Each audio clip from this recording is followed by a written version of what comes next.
So a very big welcome. My name is Leah Wing, and I'm the co-director of the National Center for Technology and Dispute Resolution that is hosting Cyberweek 2020. We're in our 22nd year of hosting this virtual free international gathering for people to talk about using technology and dispute resolution. It's also being sponsored by many organizations, academic and non-academic institutions. We thank all of them. Particular shout out to the University of Massachusetts that's hosting it, and Mediate.com. I also have my fellow troublemakers, Colin Rule and Noam Ebner, who were the program committee with me for the setup of Cyberweek, and I thank them for all the incredible work they've done to build this week. We have an amazing panel that we're going to be meeting with today, and I'd like to do an introduction of them, and then we'll get started. But the very first thing I'm going to do before we pull our attention to them is say that we have an announcement of an award that went to a student, and today is really a day to celebrate the next generation of scholars and practitioners. And this panel is includes three amazing folks, and they're just the tip of the iceberg of the people who are pushing the next generation of thinking. So I would just like to say the National Center for Technology and Dispute Resolution and Cyberweek is happy to announce that Diana Itzel Santana Galindo won the Newbert Prize in International Arbitration for their paper on ODR. This prize is managed by the Faculty of Law at McGill University. And this prize winner for this year was a student of the National Center for Technology and Dispute Resolution Fellows, Dan Rainey's ODR course at McGill, at the McGeorge School of Law at the University of the Pacific. And her article is entitled The Role of Seat in Smart Contract Disputes.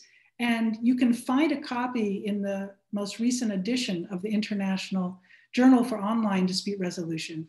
We're hoping to have more student-oriented issues, maybe one every year or every other year. So anyone who's a student now or considering being a student, please keep an eye out for that. But also we want to celebrate and encourage student scholarship. So I encourage you to take a look at that. It is also by popular demand going to be republished in an issue in 2021 for ICC's Dispute Resolution Services Journal. So congratulations to Diana. It's a wonderful way to begin a presentation by celebrating young scholars' success. So with that, right on, Paul, thanks for your claps. Let me share my screen and bring up the slides so that we can see who's going to be presenting. And then I'm going to not take any more time and turn it right over to them. So I'm merely moderating, but we have, as I said, an outstanding panel. Chimdimma is from the University of Missouri, Columbia, and already a certified mediator and arbitrator practicing in Nigeria. We wish her and her country well during this very challenging time.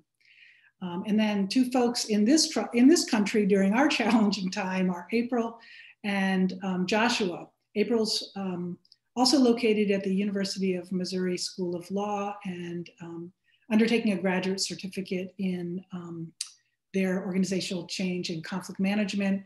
Big shout out, University of Missouri is definitely in the house tonight. And then we have Josh, as I said, who's at Santa Clara University and already has many years experience as a communication and smart building systems designer. And I think we're gonna hear more about how he's employed that thinking and experience to ODR.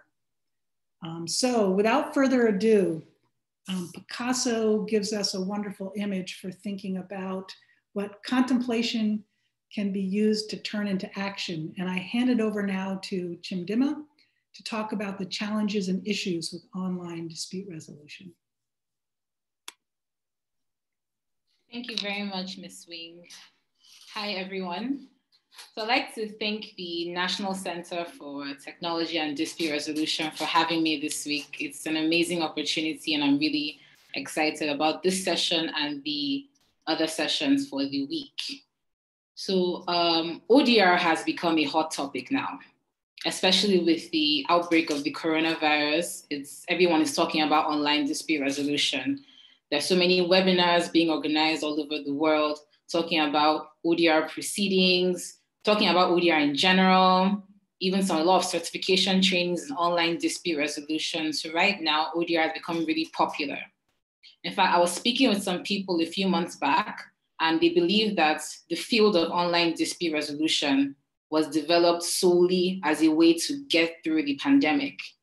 So a lot of people believe that online dispute resolution just came into being this year, just for us to find a way to get through the pandemic. And I think that leads us to one of the issues with online dispute resolution, and that is lack of awareness.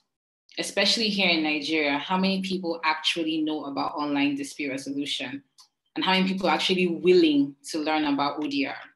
I was speaking with some colleagues about a year ago, and I was talking to them about online mediation, online arbitration, and they didn't let me get far. They didn't really let me talk about it that much. They just shut it down from the beginning that it's not possible.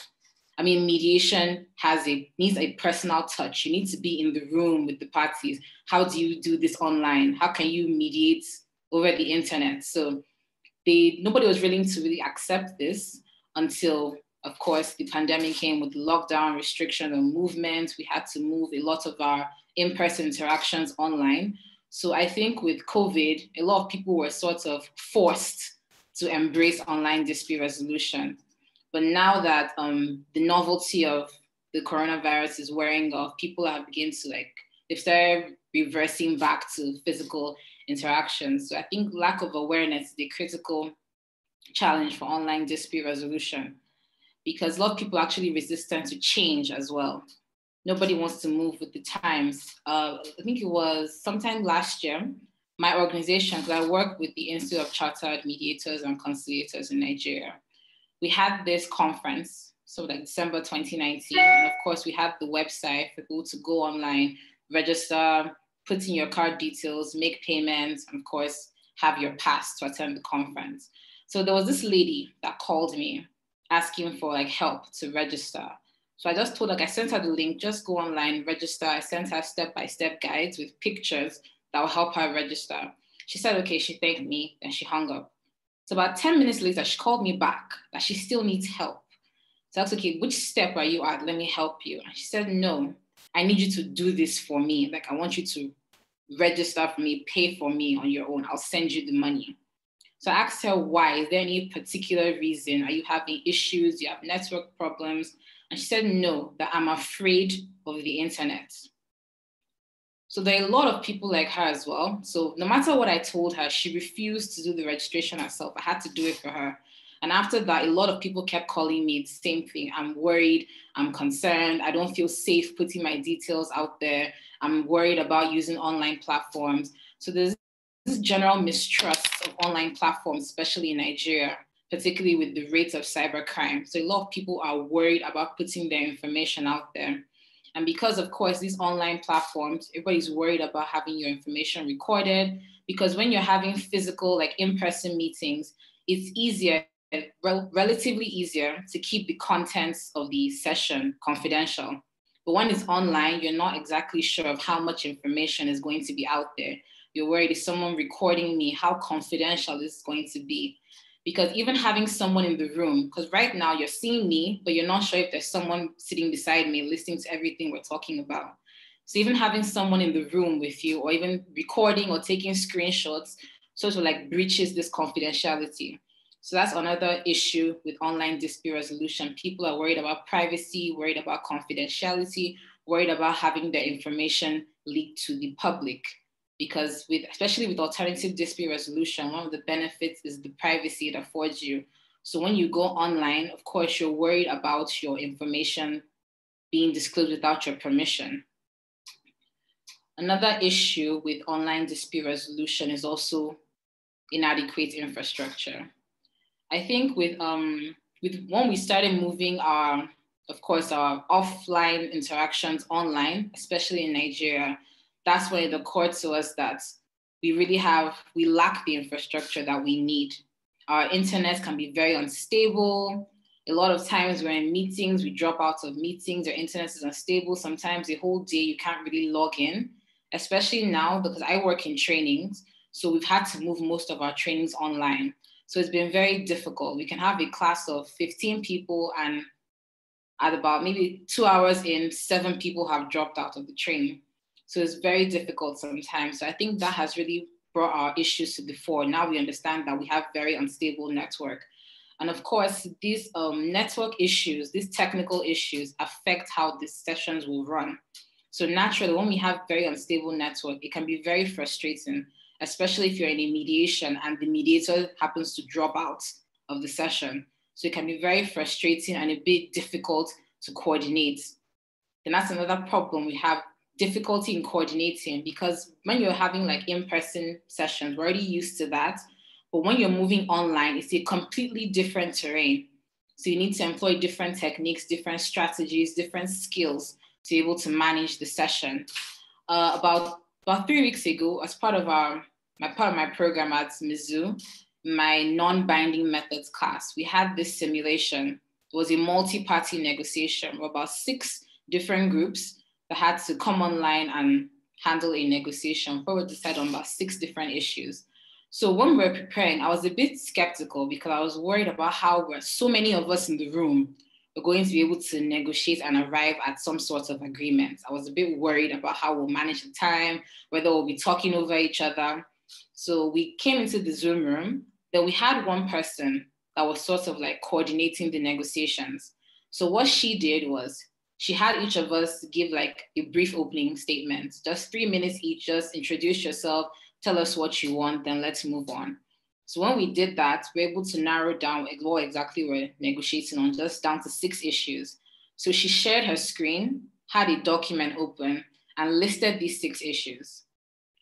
So once we explained our position, she puts our names beside each issue. So that way we're able to tell, okay, on this particular issue, we're 4 here, we still need 2 people to agree. On this particular issue, I'm the only holdout. So from there, we're able to move, give concessions here, stand our ground on this point. So from time to time, she kept drawing our attention to this. Okay, so on this issue, we need one more person who's willing to concede on this issue. So it was a bit easier to coordinate. So we knew what exactly we were doing. If not, we've just been all of us in the room, just talking over each other. So it's been really difficult. So we need those additional skills to be able to effectively coordinate a session, which also presents a challenge because we're used to one thing. So it's a bit difficult moving to a different terrain, which brings in trainings. Trainings are very important. A lot of people try to bypass training because they feel it's really expensive, but professional certifications are expensive because they're worth it. So trainings are very important because I feel like our neutrals need to understand exactly how these platforms work to be able to help the parties. So people that don't really understand how to use Zoom won't even be able to use Zoom to handle a mediation. And if you don't know how to use these platforms, it's best you get the training you can get or have someone else, like a co-mediator or a secretary, a registrar that can help coordinate the proceedings. So when people don't invest in trainings, they don't fully understand, they won't really be able to help. So they need to be able to be familiar with these platforms, be able to assist the parties in resolving their disputes. Then very important, ODR design. I sincerely applaud platforms like Craig, Modron Spaces, because I believe a lot has gone into designing those platforms. As part of our program, we've been able to test out Craig, Tructs, Next Level Mediation, so many platforms part of our program at Mizzou. And I saw how, especially with Craig, it was seamless. It was a beautiful platform. And I saw how technical it was. I can imagine how technical it is for the administrators to manage these platforms. So when you think of what it took them to be able to build these platforms, this is not relatively easy to replicate. I have a colleague that tried to build an ODR platform, and right now we're having so many problems because of the way it was structured. So he has spent so much money and he can't really use the platform because of the way it was structured. It's a bit difficult. It wasn't really structured properly. And I think this is a common issue, a common difficulty in designing an ODR system. Because when you compare it with physical ADR centers, for instance, in Nigeria, there are so many ADR centers springing up all over the country. We have over 12, 14 court-connected ADR centers as the multi-door courthouses. Then we have so many private ADR centers. I can count over 15 private ADR centers we have in the country alone. So while I won't say that they are easy, it's not easy to establish a physical ADR center. But when you compare it to an online system, I believe it's relatively easier to establish a physical center than an online system. So it's really easier to replicate these physical ADR centers, but a lot goes into building an ODR platform, which makes it more difficult, especially when you have to design something that suits the needs of your public, of the users. But with a physical center, you have the venue, you develop your rules, it's a bit easier. With an online system, even after you build the system, you're able to find people that really know how to use the platform. So these are some issues I've been able to identify with online dispute resolution. But I still believe that it's a growing field. A lot of recommendations have been made. It just needs people to be interested, people willing to try and to continue to develop the field. Thank you very much. Thank you so much, Chimdimma. That was outstanding. You gave us a wonderful overview of both some really significant challenges that we're facing, but also some compliments about what's been accomplished from your perspective. And just want to say that we open it up if there's a couple questions or comments. We'll take a couple minutes after each speaker, and then at the end, we can have more questions and discussion. So are there any specific questions for Chimdimma after her presentation?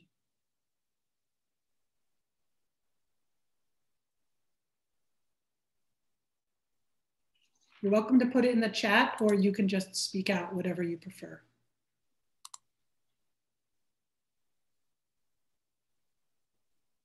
I have a quick question for you, Chimdimma. You did a beautiful job.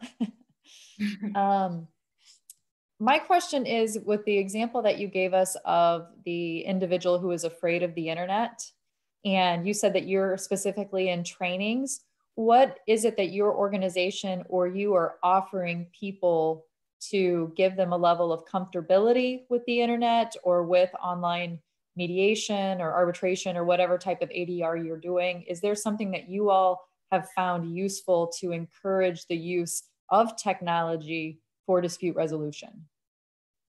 Okay, thank you, April. So what we've done mostly is to make it as simple as possible. Because initially we designed like an e-learning platform for the Institute, but a lot of people are having difficulties trying to use it. So we had to like ask people, okay, what are you more comfortable with? So with webinars all over the place, Zoom has become really popular. So people are more comfortable with Zoom. So we started to do the trainings via Zoom. So even when we started doing our trainings on Zoom, we keep speaking with the participants. So people call, they don't know how to log in.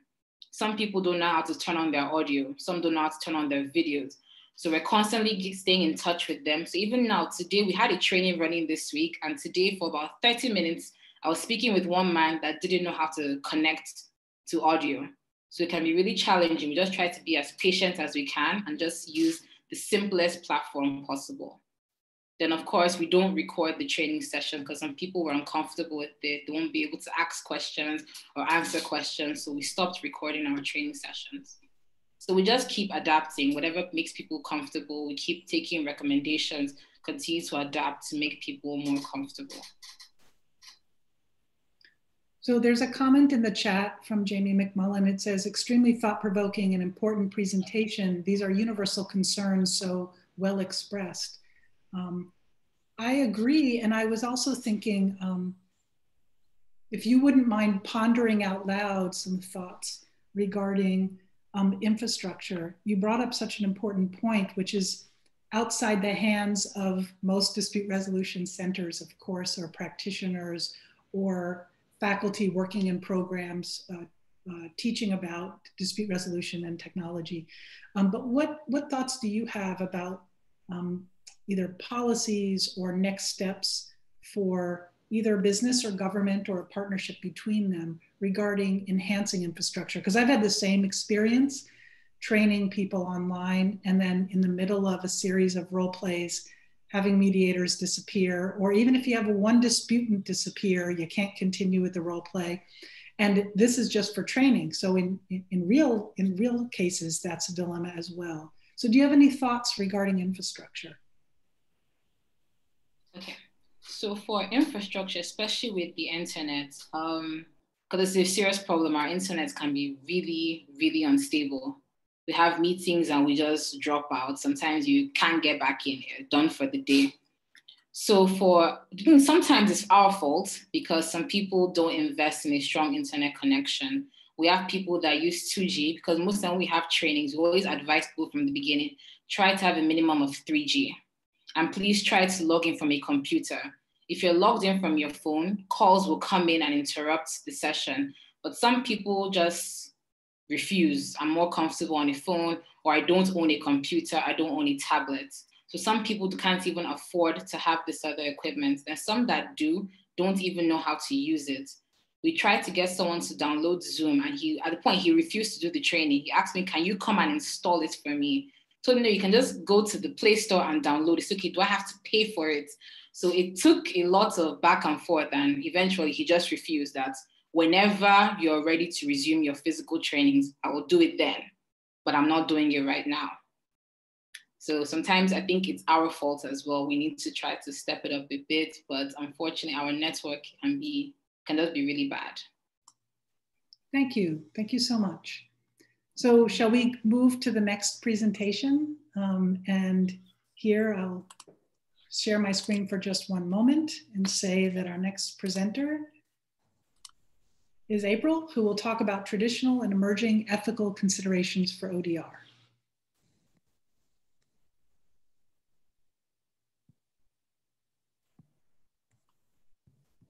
Great, thank you. I am Gen X, which means I don't know a lot about technology, just enough to be dangerous.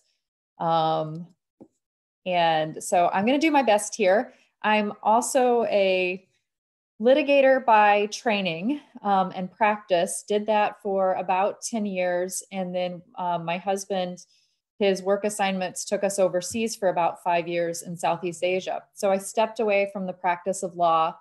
And when I started thinking about coming back into it, one thing that I guess a bad taste that I left law with was that in handling disputes, one, I never went to trial. In the 10 years that I practiced, I never went to trial. Everything was either settled or negotiated or resolved, never had a case dismissed through a court system. It was all some type of ADR settlement, and which was fantastic.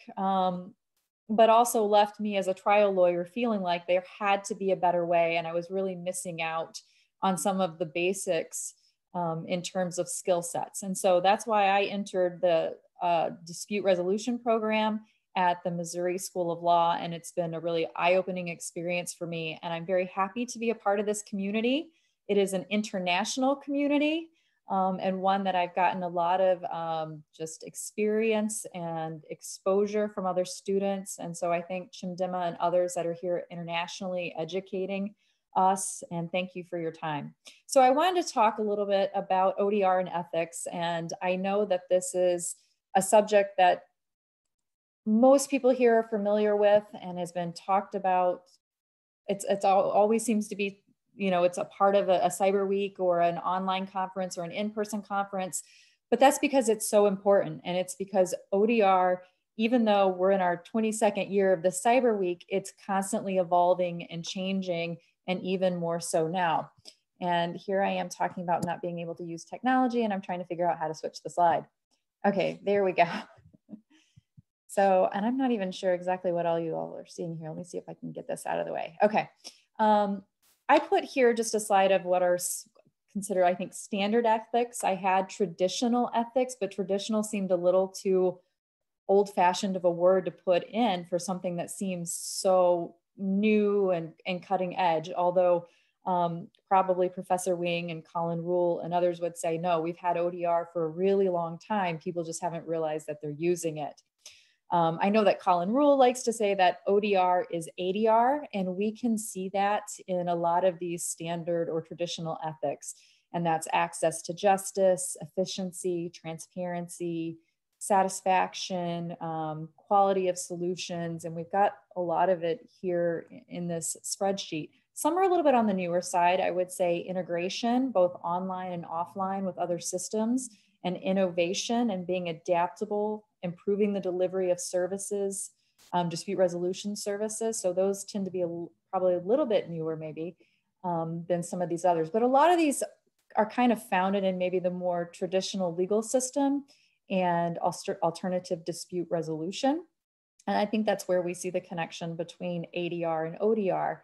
But there is, I think, some emerging ethics that are specific to ODR, and I'm going to get into those in a minute. So I'm not going to say a lot about each of these individual ethics just because of time constraints, but for those who aren't familiar with these, please take a look at the ICODER standards.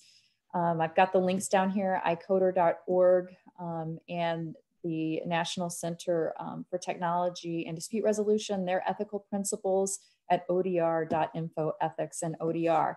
And these are really meant to inform, guide, inspire best practices. Professor Wing has said they're higher order values. It's not for accountability measures, but it's really to give some extra, I think to help programmers and practitioners really think about what they need in their practice and what they're designing in their program and how it's going to work with their stakeholders. For a really good look, I guess, at standard ethics, I'd like to recommend Professor Wing's article, Ethical Principles for Online Dispute Resolution, a GPS device for the field. It's in the International Journal of Online Dispute Resolution, and we can share that citation with you, but that's just a really great article. If you don't have a background in this and want to get up to speed, please take a look at that. So what I'm sharing with you here is just a little bit of a sneak peek. Let's see if I can get rid of this here. This is through ICODER. It's a joint effort through ICODER, NCTDR, and the American Bar Association ODR Standards Task Force. And my advisor for my externship is Professor Amy Schmitz, and she is on the ABA ODR Task Force. And it's through her that I was able to connect with Professor Wing and help them on this project that they're working on. And so this is just to give you a sneak peek of what I've been working on. I'm so sorry, I'm trying to get this toolbar out of the way so that you guys can get a good look at this.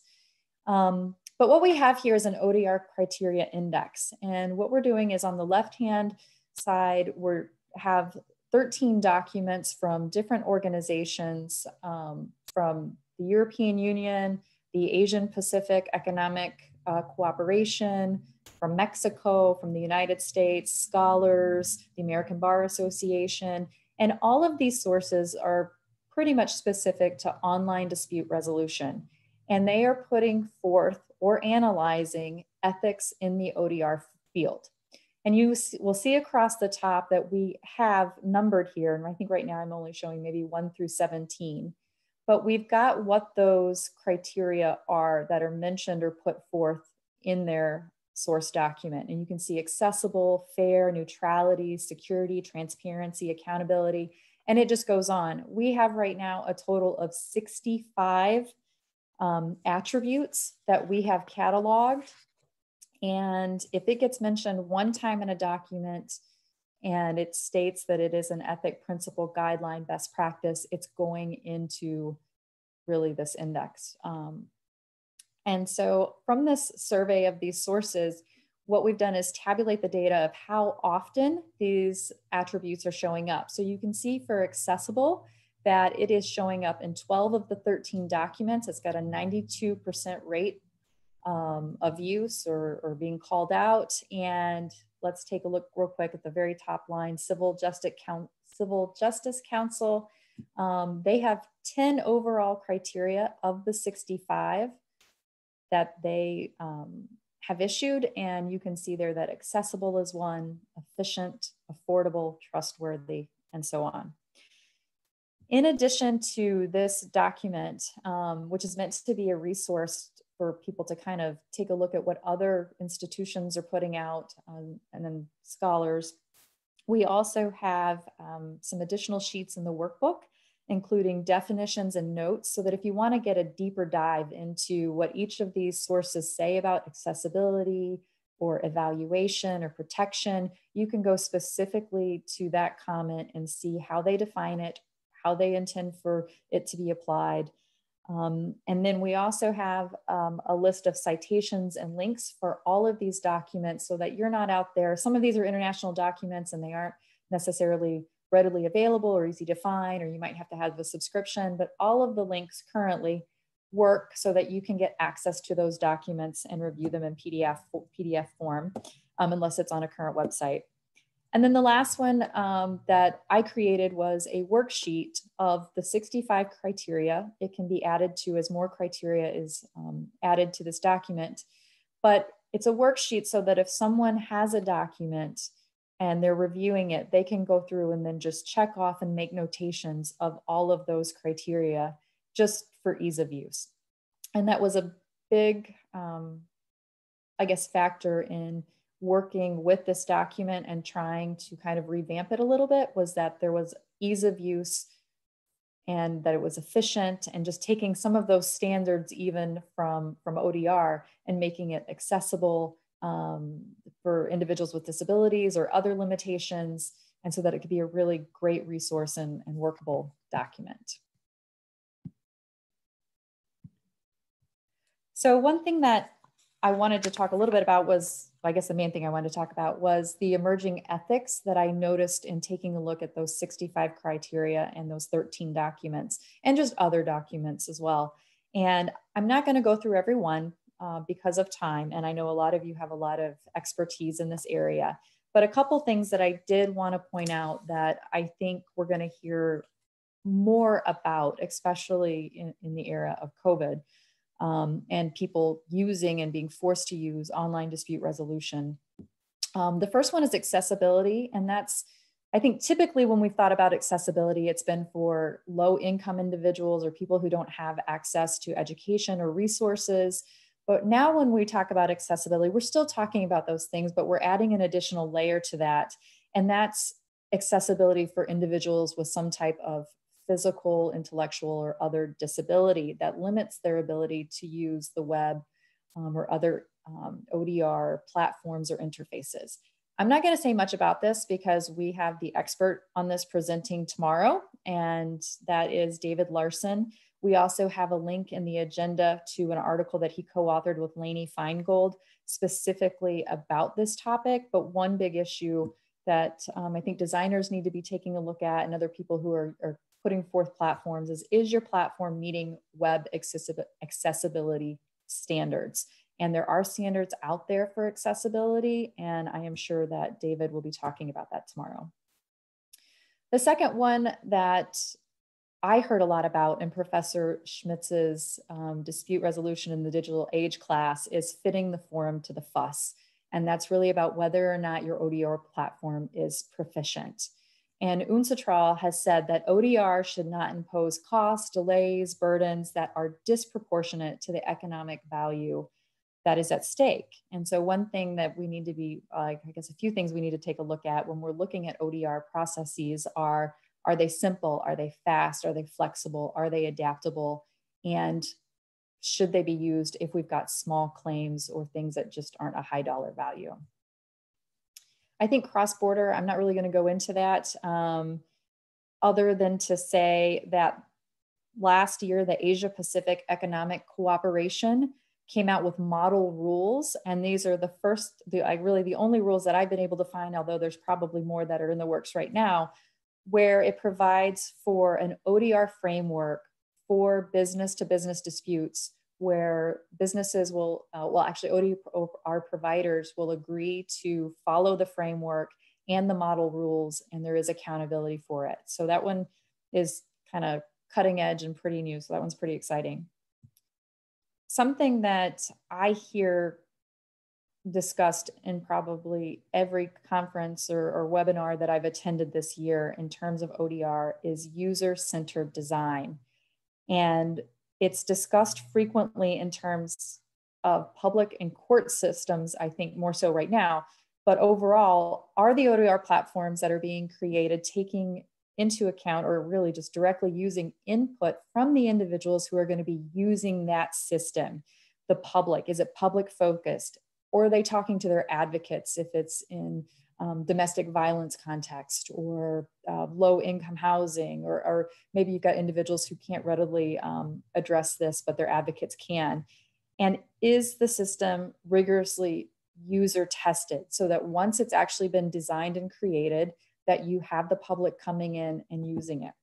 And one thing that, one example that hit home for me was in the British Columbia with their system when they were talking, when they, I guess it was more lawyers and people in the justice system who put the system together. And when users came in to use it, they couldn't understand it because it was all legalese and in a format that wasn't intuitive to someone outside of the legal sphere. And so it wasn't plain language. So they had to go back and rework the system to really take out, I guess, some of those legalese and those things to really have it work for the majority of people.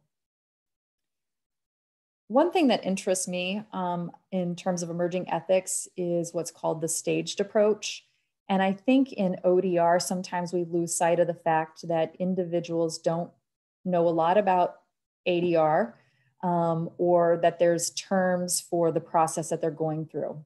Negotiation, mediation, facilitation, even arbitration. To them, they have a problem, they need resolution, they need someone to help them. And all they know is that they're not in a court, they're working with, you know, somebody else to help them.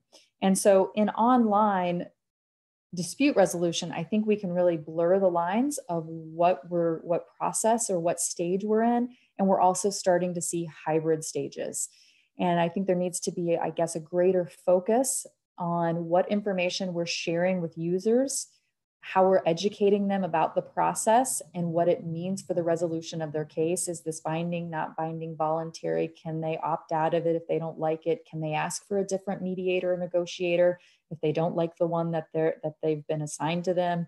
So there's just a lot of information there that I think needs to be shared with the users, and we're going to see more people talking about maybe defining a little bit better what stage our users are in. Guided triage and proactive problem solving is something that I've seen come up 2 or 3 times and in more recent publications. And it tends to be more in the court context. But in our class with Professor Schmitz, we also saw it in terms of designers using drop-down menus and other fields to guide users to adequately describe what their problem is, what their conflict is, what resolution they're seeking, put in their information, and some good resources on this. Roger Smith and then also the Joint Technology Committee came out with some guidelines, but also said that ODR platforms should enable consumers or parties to easily educate themselves about their rights, evidentiary obligations, procedural steps, likely outcomes, and whether they need assistance or representation. That's a lot going on for drop-down menus in different fields, but I know that in our class, we have viewed some programs, some ODR platforms that do an excellent job of doing that, and that's something to keep in mind.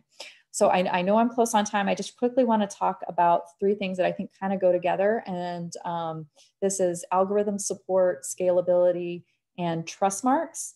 And just that we talk a lot about users, but we also need to be talking about merchants and e-commerce and the people who are getting or solving the dispute resolution. And so any ODR platform really needs to be scalable for the merchant when they have high volumes of cases. How can we use algorithmic support to take that data and quickly, efficiently resolve the majority of cases? And then for those cases that are more problematic, high end, maybe don't fit the coding, those need to go into more of a traditional mediation or some kind of facilitated conflict resolution system. And that gets me to the trust mark. Colin Rule and Amy Schmitz have a new book out, The New Handshake, Online Dispute Resolution and the Future of Consumer Protection. And it presents an idea for a trust mark. And what the trust mark really does is it gives the user, and Chimdimma touched on this, I think comfortability and confidence that the system that they are using is safe and effective for their dispute resolution, that the information that they're sharing is going to be confidential, or if not fully confidential, if there's going to be information that's gathered, it's at least going to be anonymized so that it doesn't give identifiable information about the user. So I encourage people to check out that book. Okay, I know I've said a lot and I've thrown a lot at you. If anybody has any questions, please feel free to ask. Thank you so much. Perhaps we can take a moment for a question, and then, as I said, we'll have some time at the end, but I want to make sure that we have got time for Josh's important presentation as well. But thank you, April. First of all, I just want to thank you so much. It was an enormous contribution to the field that you built on the beginnings document that folks from Pew put together for the ABA and our collaboration with them. And you've made it, just move to a whole nother level. So it's a contribution to the field. And thank you for your presentation. It helps move the conversation forward and even give some new language and new framing for us to think about ethical issues. Are there any comments? You're welcome to put them in the chat, or just feel free to jump in and make a comment or ask a question.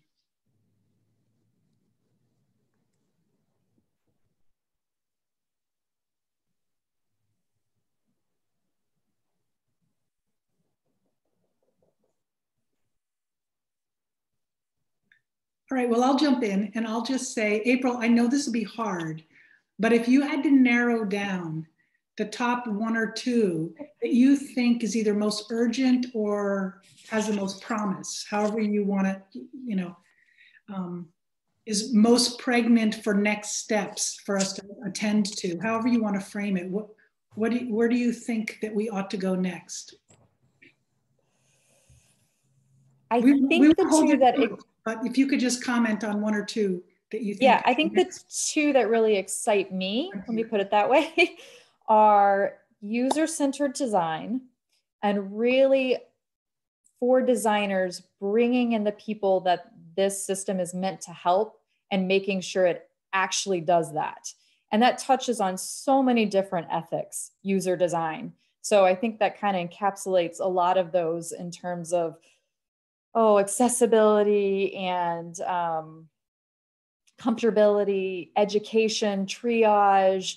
When someone gets into the system, is it going to be intuitive for them to use it? And are they going to have satisfaction with it at the end of it so that they would recommend it to other people, thereby building up the trustworthiness of ODR in the program? I mean, if they can go to their mom or their friend or someone and say, hey, I was able to resolve this dispute, and it was quick and it was efficient and it was easy.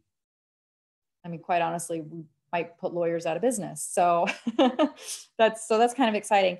One I forgot to mention is auditing for effectiveness, and that's doing self audits by the providers, but also external auditing. And that's kind of goes in with that trust mark. Right now, there is not an overarching body or organization that's, dealing with the accountability of ODR and who's resolving these disputes. And that's because it's such a vast field. We've got business to consumer, business to business, media. I mean, in some respects, I don't know where you would begin. This is where we are beginning. We're trying to get it out there with iCoder and the National Center and UNCITRAL and the ABA.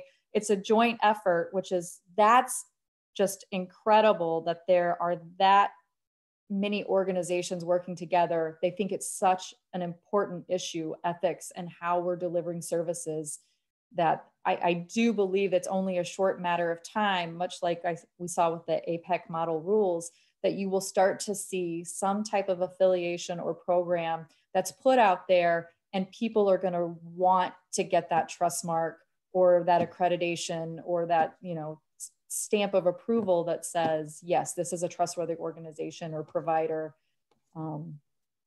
Thank you so much. And I see a parallel between your comment around trust and the importance with accountability that we can bring around ethics, and Chimdimma's discussion about trust and lack of trust before, and how important it is to build trust as well. So thank you.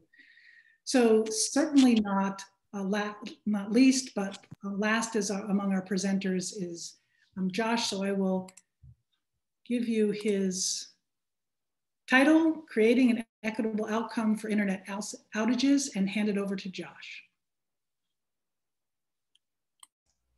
Well, thank you very much. I will take the screen and, all right. At this point, I believe everybody should be seeing slides. So I come from a slightly different background than many that attend law school. I came from designing technology systems. In fact, I think Lynn Johnson mentioned earlier how he's designed technology for courthouses and dispute resolution rooms in courthouses. I've also had the privilege of being involved in some of the design of those systems. And when I look at how technology integrates into our lives, I started asking a lot of questions, and ultimately it led me to law school. But what when I ended up taking Colin Rule's online dispute resolution course at Santa Clara, one of the things that I kept drawing on was this is a low-cost alternative for those that don't necessarily have access to courts, don't have the time, don't have the resources to devote to seeking that equitable outcome. And then I started looking at the fact that, well, a lot of those people are still suffering through the same issue of not having equitable access. And so I started looking at what happens when your internet goes out. Because for many people, they just think, oh, it's an inconvenience, it'll go back on. But what are the real harms that come from this? And so what I'm looking at here is designing a new system potentially that creates some form of equity for those users when they lose access to the internet. Because once you lose access to the internet, as we'll see, you lose access to a lot of things, particularly now under a pandemic. So isn't the internet grand? How can you hate it? It does so many wonderful things. COVID drove the world online. So many people working from home, so many people accessing school from home, access to the courts, access to dispute resolution, access to groceries and basic household goods. All of this is coming from your home. You're accessing it via the internet. But as I said, not all access is equal. And in the United States in particular, we have a massive issue with not understanding who literally has internet access. According to an FCC report, as of 2019, we were looking at 21.3 million lacked access to basic broadband services. According to Broadband Now, we're talking 42 million. According to Microsoft, it's 162.8 million people that do not have access to broadband services. And a lot of this comes down to, we just don't know because of how the data is measured. When you're looking at the FCC data, they base access to a broadband internet connection as one household in one census block. Then the entire census block is served. That's how they measure it. And that doesn't even mean that that person is a subscriber to that service. It just means that that access exists.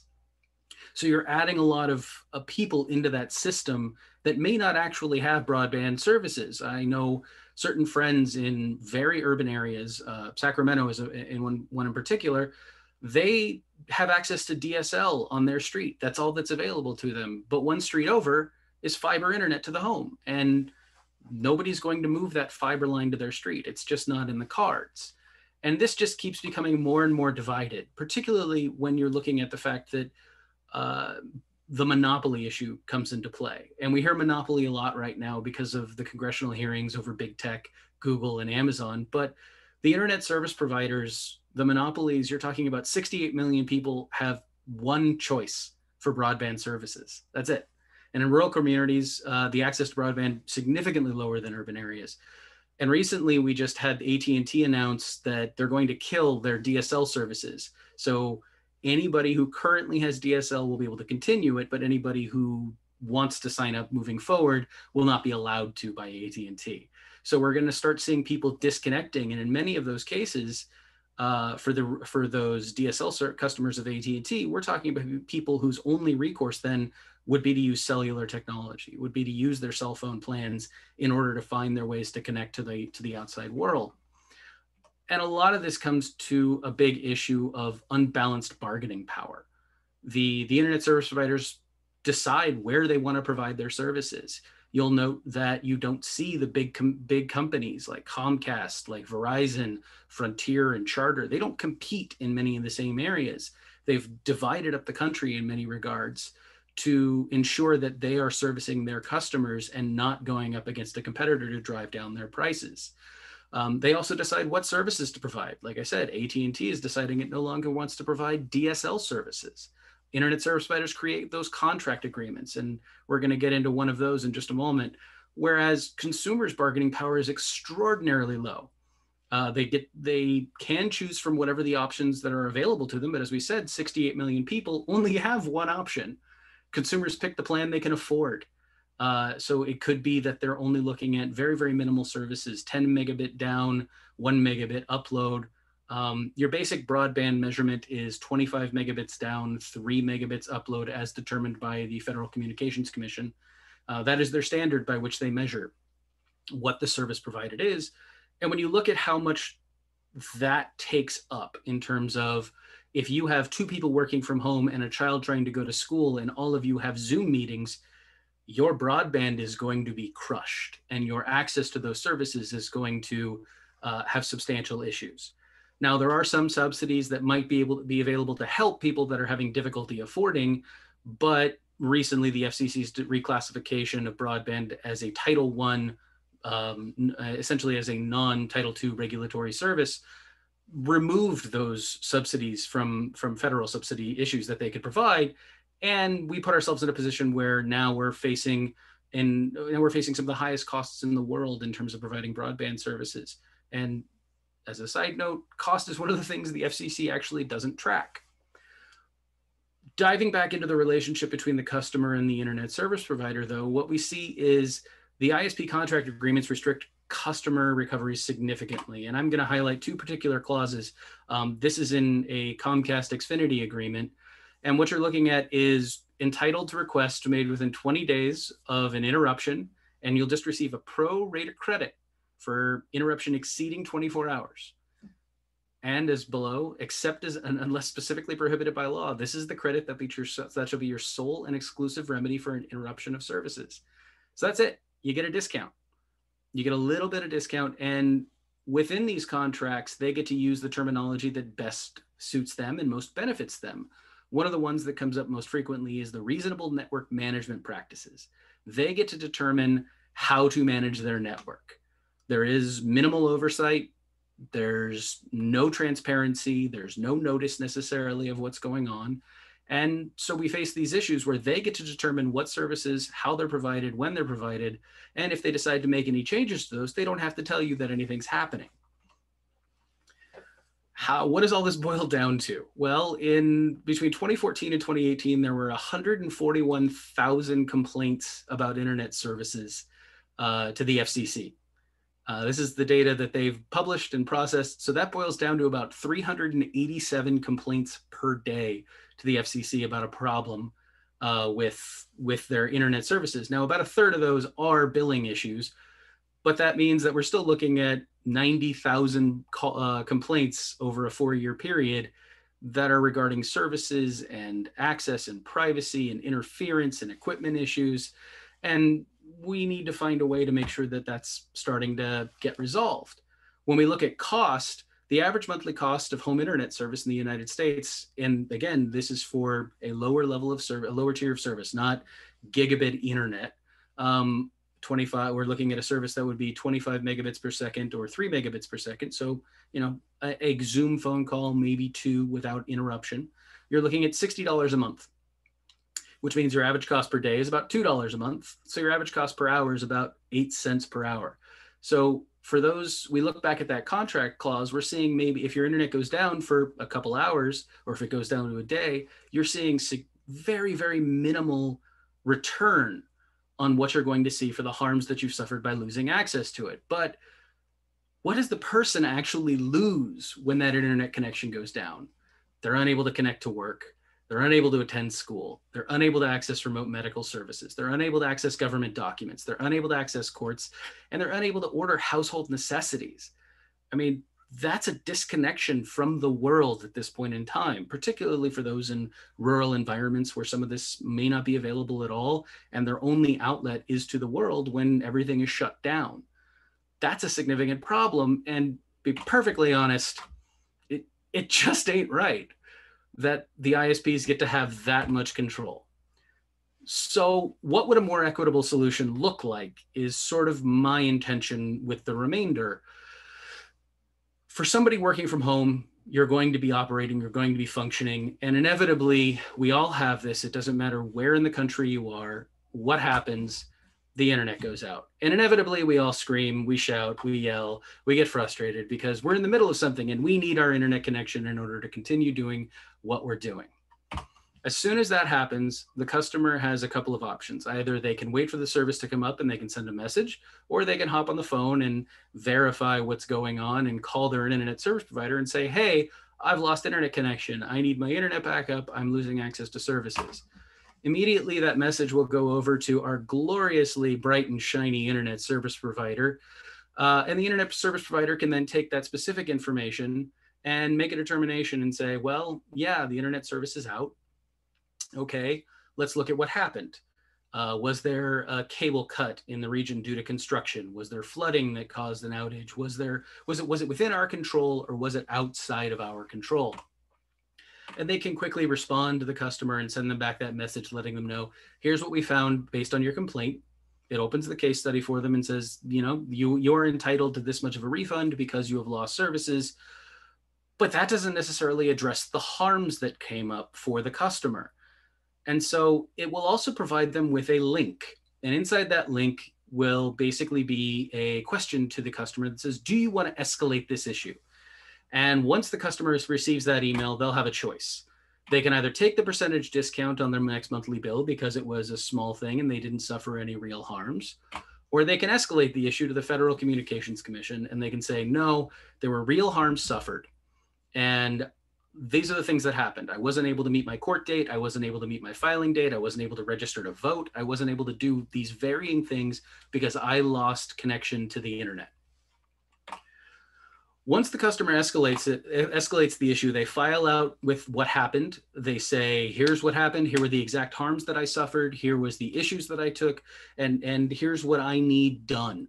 And they file that complaint, and that complaint gets sent to both the Internet Service Provider and the Federal Communications Commission. And this is where the Federal Communications Commission can come in and step in with an ombudsperson. At which point, because the FCC, or because the Internet Service Provider has already received the complaint and noticed that they were escalating the issue, the ombudsperson reaches out to the Internet Service Provider to request further details of what the ISP found based on that complaint information. And over a 10-day request period, the ISP is required to respond. If they don't respond within,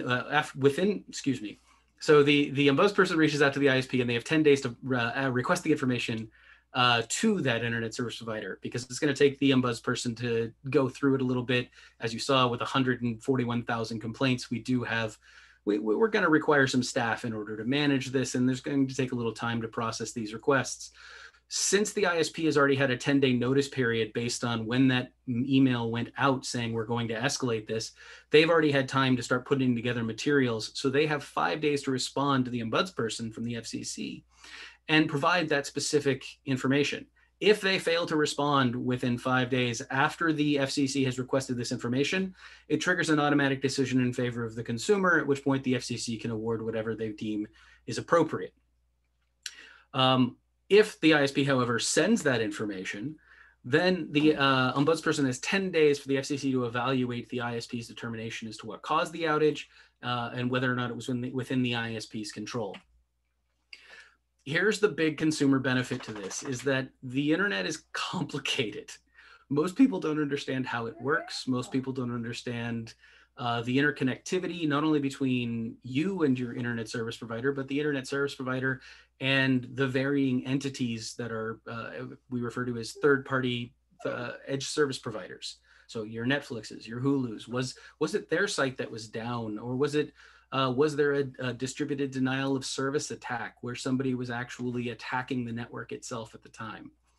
Now, the ombudsperson then could provide a mediation that understand, and this is a person that's going to be able to provide the mediative services where, because they understand both the technological issues at play and the legal implications that go with them. So when we're talking about the process from here, if this goes on, once the FCC has received that data and the ombudsperson processes it, if the data is inconclusive, they can now begin an online portal through the federal government.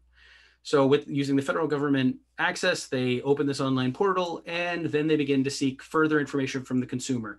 Okay, were you able to file the court accordingly? Did the court give you an extension on filing? Were you able to register in a different way? Essentially determining whether or not the issue is still ongoing or if the harm has been suffered and it will just be suffered continuously and it still needs some redressability. Playing the mediator, they can then serve under synchronous or asynchronous communication through the portal, allowing the consumer to tell the harms that they've suffered, to show, hey, you provided me no notice. You provided me no information that this was happening. You didn't warn me it was happening. And if this was an issue that was preventable by the ISP, or they could have provided notice and that customer then could have scheduled their phone call at a different time or moved up their services and worked around the outage that was being planned, then certain amount of resolution might be able to be resolved from this, which of course inevitably will lead to more happy customers. The big benefit for the ISPs, of course, out of this is that they're getting unbiased and informed mediator to aid in the complaint process, rather than taking their customer service people and just having them be yelled at by the customers that are calling in. They can now have somebody that stands in the middle if there's a bigger issue at play.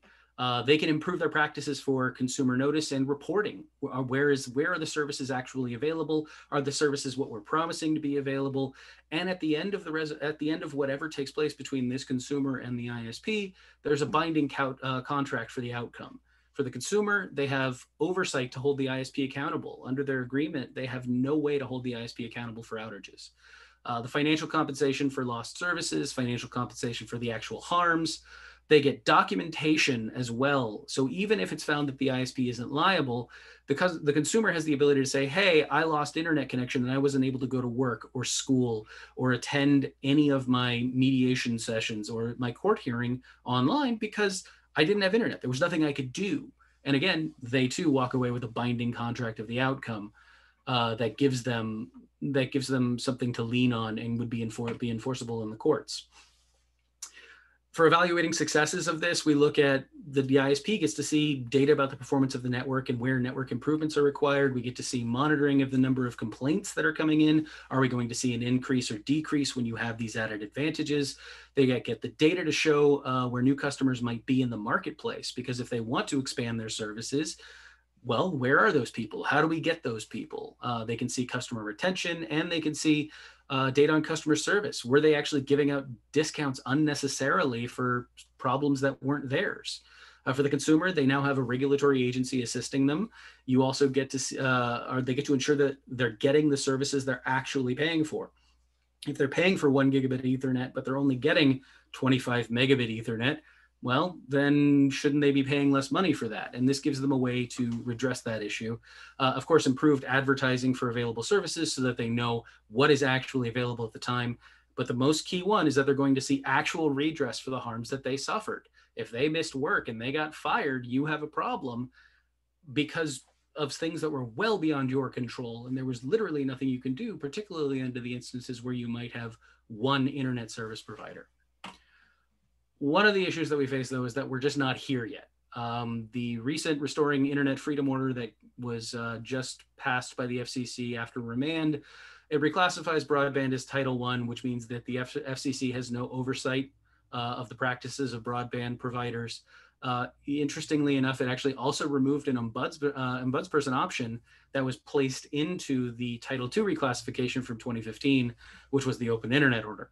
So with the FCC currently pushing away regulatory oversight from their authority, over broadband networks. We're not really in a position to put this into place yet, but it doesn't make it less necessary than we are right now, especially considering the fact that we're facing an issue where so many people are trying to access all of the world from the internet. There's no in-person connections anymore. They have to attend work, they have to attend school, they have to do everything online. And as soon as that lifeline is cut from your house to the internet, you're without options potentially. And finding ways to redress that harm are key, especially when access is so controlled and so favorable to the internet service providers. So that's what I've put together for you today. Thank you very much for the National Center for Technology Dispute Resolution for having me, and I really appreciate it. Thank you, Josh. Fabulous, incredibly interesting. You brought a new dilemma to the table for us to think about, but not only that, you've also outlined a design framework for solving that, and quite stimulating. What I want to do now is acknowledge that we've reached the end of the, so to speak, formal hour, but it will be wonderful for anyone who could stay for a handful of minutes. Perhaps we can engage with our scholars for a time, and if you need to leave, we appreciate that you showed up. I checked the schedule, and there's not another Cyberweek event happening right now, but I know there are other things going on in your lives. I do want to say that I hope that you will join other Cyberweek events. There's one that's happening in an hour with Ana Gonzalez and Dan Rainey, and there's a whole slew of other things happening all week long. So please do join other events. But if you can spare another 5-7 minutes or so, it would be great if we could have some engagement with our scholars. So I want to first, as always, open it to the floor. You're welcome to put something in the chat for a specific panelist, or raise a question for all of them, or just make a comment. So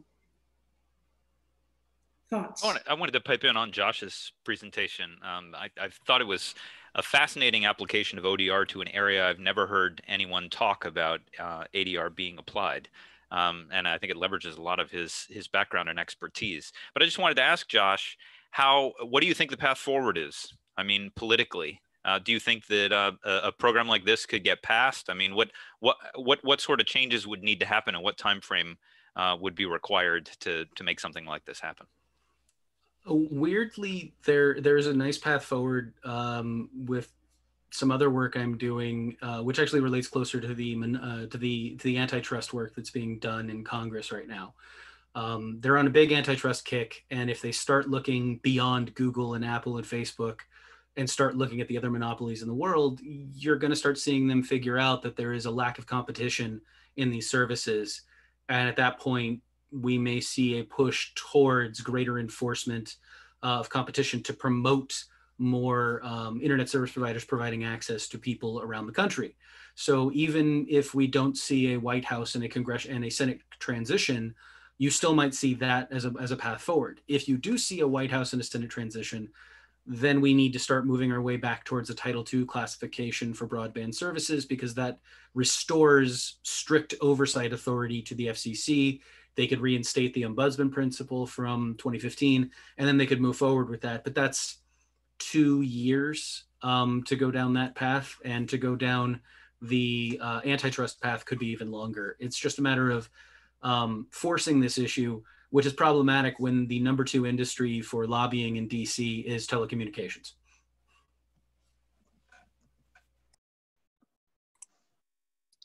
Thank you. So there's a question in the chat that says, what do you think about the suggestion the internet should be treated as a utility? I have heard that suggested, but I have not heard a discussion about it. Thanks for that set of questions. Thank you. So this is where I may have come in with my tech world. The utility argument is the center of the Title I versus Title II authority. If we classify broadband as Title II, it gets treated like a utility. It gets treated like your phone line at that point. They have the ability to make a lot more rules, enforce a lot more rules, enforce pricing structures. The FCC would have a lot more authority to do that. I personally think it should be. It's the internet has become our telephone. We don't use POTS lines, plain old telephone system lines anymore. We use the internet. We use voice over IP in order to communicate. And we need to treat the internet, be it text or be it voice, in the same way that we used to treat the phone system, because this is how we access everything. Before, we used to call up to a store and say, I want to place an order and pick something up. Now it's, I go onto Amazon or I go onto my local Shopify or whatever service you want to use, and you say, here's the things I want you to bring to my house. It's the same principle and the same outcome. And there's no reason we shouldn't treat the communication methodology the same. Maybe we can take one more comment or question, and then I have a closing comment that I'd like all the panelists to consider answering. Any additional comments, some thought that people would like to contribute?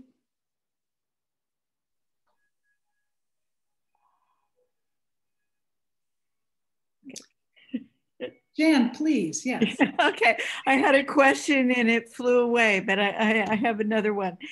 Thank you, Josh and April and Chimdimma. I really appreciated all of your presentations. They're really valuable. I wanted to ask April about the APEC model rules. Are they designing an enforcement mechanism or bureaucracy? What are they doing to help it happen and function? And I don't know the answer to okay. that. Okay. And I wish I did. I wish I did.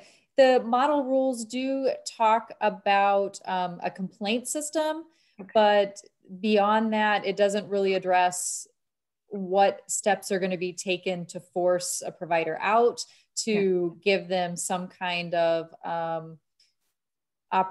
they do have a small window of opportunity once they get notice of a complaint to address it, but it doesn't go into all the details of how it will be addressed. So I still think there's opportunity and more work that needs to be done to flush that out. But overall, I'm not really sure. So I'll give you another question. Thank you for giving it your basic shot. My other question about your design thinking and the user experience of using these channels. I wanted to point out, I think I've done a lot of design work with users in the court, and one thing that I think we need to keep an eye on is the bureaucracy, their user experience, because unless they know how to answer all those citizen questions like Chimdimma was talking about, unless they have both the equipment and capacity and access to answer the user's needs, they're both going to be really frustrated. So I think the users and the administrators are really up there in terms of users that we need to track. So just to comment. Okay. Thank you very much, Professor Martinez.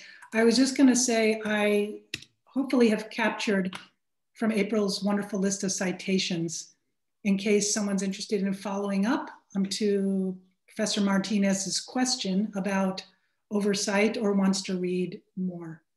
So there's another question here. We'll let another question sneak in.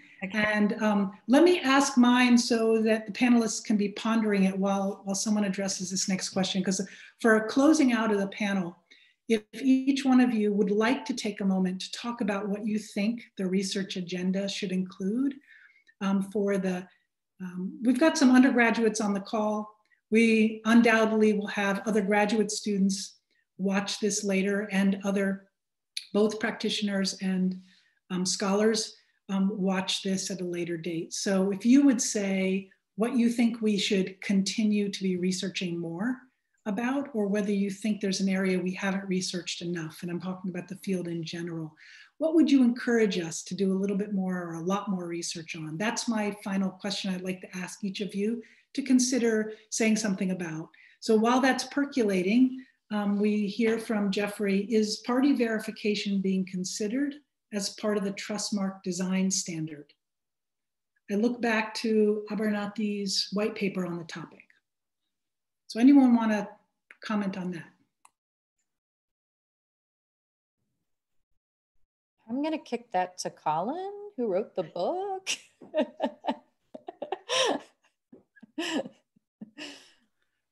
That's cheating. I don't know if you can just call cold call. The professors get to call the students don't get to call the professors.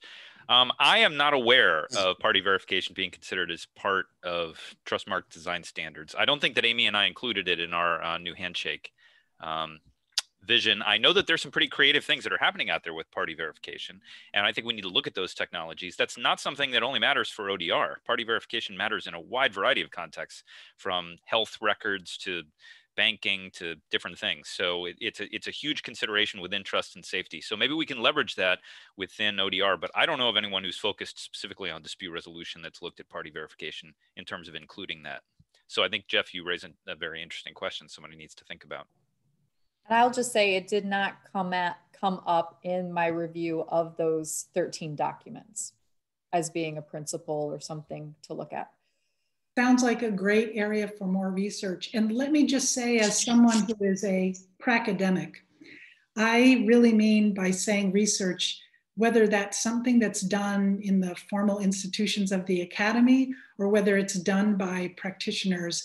And in chatting with some folks online earlier before we really got rolling, we talked about how this is a truly multidisciplinary field. So whether it's a technologist doing research and then their research helping move us forward around ODR, or it's someone from the ADR field, we need everyone, I would argue, in this multidisciplinary effort, including people who are thinking about governing and the role of government in business.